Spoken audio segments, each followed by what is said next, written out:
to the end zone for Williams.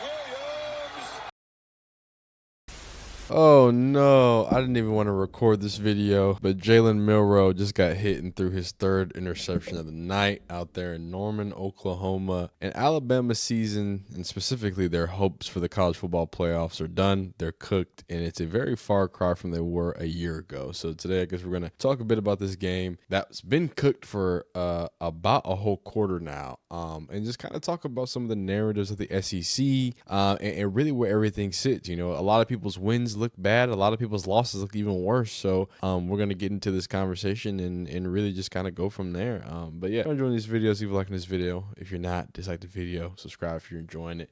If you don't, man, we don't have anything particularly particular to watch, to look at here.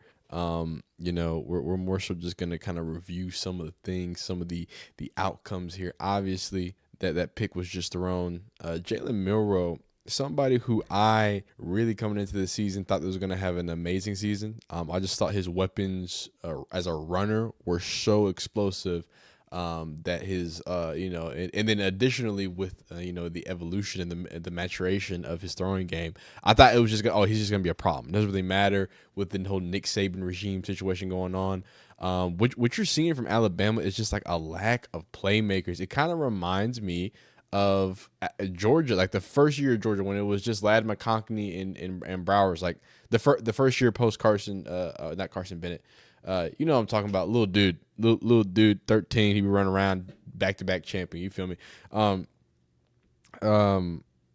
Where it just feels like there's a guy, right, or guys, right, number 5, and then you have, of course, Ryan Williams, right. You got Jam Miller. Like, there's people that he can go to, but it doesn't feel like it's that wealth of riches that just, this next guy up, that it felt like Alabama was. And that's really what their strength is. And not to cop out Jalen Milroe, because those picks were rough. Like the first one was rough. The second one seemed like more of a miscalculation. Oh no, hold up. One of them, I'm tripping. It was on a screen.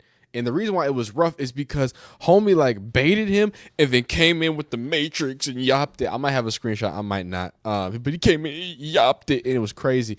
But obviously copyright reasons, I can't go back. But he yopped it, like he one-hander jammer. Take it, thank you. You know what I'm saying? Yop that thing. And then there was one where he's just going to throw this outbreaking rat. I'm not sure if it was an out or not. Again, we'll take a peek at it. And then there's just a linebacker just sitting there. Pick 6. He didn't see him. He's off to the races in this last one where he gets hit. And this is not the type of game that we usually see from him in losses. I mean, we usually see him struggle, with being able to put the ball down the field or whatnot. But this was just seemed like when it rained, it poured. The picks were ugly. The outcomes of the picks were ugly.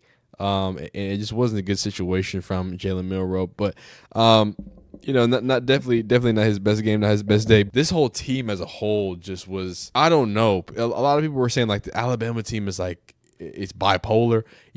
I feel like every single SEC team is bipolar. I'm a Texas fan. I don't know what Quinn Ewers I'm going to get every day. I don't know what Sark I'm going to get every day. Florida just beat Ole Miss. Like, I don't know what to tell you, dog. I have no idea. We lost to Georgia. Georgia lost to Alabama. Alabama lost to Oklahoma. And Texas beat Oklahoma. What do I do with this information? I don't know, dog.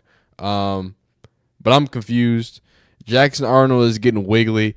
It's 24-3, and it's the end of it. Now, over to Oklahoma, because I feel like sometimes when we make these videos about like shocking losses, it's so much like, oh my God, Alabama's terrible. And they're not terrible. They're just not a consistent team. They're not a complete team. When you have a 17-year-old starting, that's not a good thing, guys. Look, that's phenomenal. He's talented and he's great. But that's because they don't have any depth. That's why they're starting a 17-year-old at wide receiver. And that's why he's the best wide receiver. The 6'1", 160-pound, I think he's like 170, 160-pound wide receiver is their best receiver. That's a problem in the SEC. Is that not? Like, especially for Alabama. Like, whatever, man. This is not the Alabama of old, and that's okay. That is A-okay.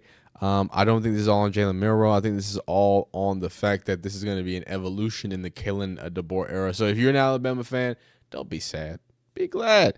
You're not going to be number 7th anymore. Your college football playoff. Sorry about it. There's not enough SEC bias in the world. I know people were talking about. Let's talk about it. Let's talk about.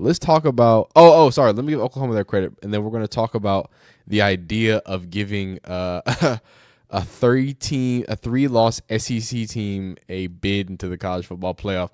Oklahoma Sooners coming into this game, just give you some context. That offense is 103rd in points a game, 129th, which is at 130. Out of 133. Just so y'all know. So basically last when it comes to yards a game. Points a play, number 108, 133rd when yards a play. Third down conversions, 125th. I mean, red zone scoring 113th, right? Now, defense, great. Hey, 18, I mean, top half of the league when it comes to almost every single statistic offensively, right? But this is an offense that just couldn't, they couldn't bread butter if you put the thing in front of them. You know what I'm saying? I don't know. I tried to put off an old Southern saying. I don't think I really had that one in there. And then this is an Alabama offense that is at the top half of every single statistical category for the offensive side of the field. So I'm confused.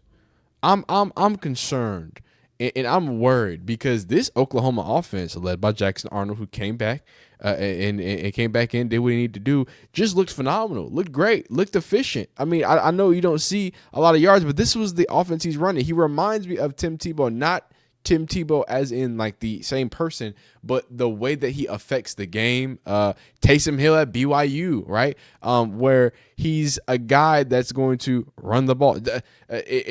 And I don't want to say Jalen Milroe because Jalen Milroe, they're just different types of athletes. Like a Lamar Jackson's a different type of athlete. But Jackson Arnold is a guy that's like, whatever offensive yards you need me to get, I'll get it on my.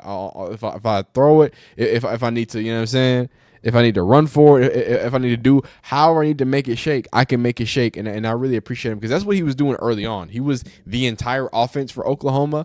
And now that's not the most sustainable thing, but when you need to crank out a win against Alabama at home, I don't think that's bad. So the redshirt freshman gets the job done there. Big claps for Oklahoma. I'm only giving them claps because Texas absolutely dog walked them. So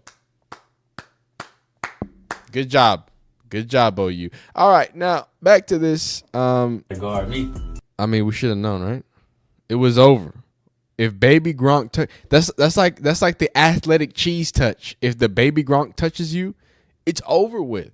People are worried about painted fingernails and this generation soft and no, the Baby Gronk. That's the reason and the season for the treason. Look at this it's a mohawk mullet. Oh my. Does that not automatically get Child Protective Services called on you? If your child has a mohawk mullet, that doesn't like automatically no? Okay. Matt B. Diddy, Matt B. Vandy has this to say. Shout out my guy, the actual Matt B. Vandy, the real one in my comments. Appreciate you, brother, if you're watching this. Shout out to you, brother. But Matt B. Diddy says early on when Indiana got whooped up on Ohio State, he had a lot to say. He said, reminder everyone, the CFP committee told you Indiana was better than Alabama. Well. I mean, I don't think Indiana got beat by one of the statistically worst offenses in the nation in every single statistical category as a defense who is top ranked in almost every statistical category. That I don't know what to tell you, dog. Like I don't. And as someone who is newly a part of the SEC, and again as a Texas fan, it ain't a phenomenal look. It's not a phenomenal look. You know what I'm saying? Big winners today. Nicole Arbach, one of my favorite accounts to watch. The ACC's chance to get two teams into the bracket. It's crazy, but yeah, Miami and SMU are going to sneak into it. Georgia, because it no longer would need to be ranked behind Alabama, and Ole Miss it could slide up to host a first-round game. Oh, yeah, and Notre Dame. Hey, Notre Dame, this is the first time, not the first time, but this is why Notre Dame doesn't have conferences. They're going to waltz through with their soft conference, in which they have two service academies on their conference. I'm just saying. and they lost to NIU, and they're going to cruise into the top 5. I put that on the last Capri Sun that I drunk in my life. Promise you that. Absolute diabolicalness. Sources: after Ole Miss lost with we can't be trolling like this, guys.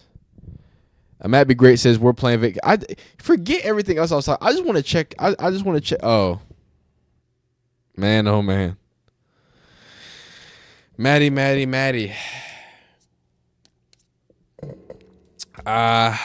Well, yeah. So Alabama looked lethargic. They got manhandled. We saw all that fun stuff. Let's look at these final scores. Then we're gonna hop up out of here. TAMU. Oh, did Texas A&M take the lead?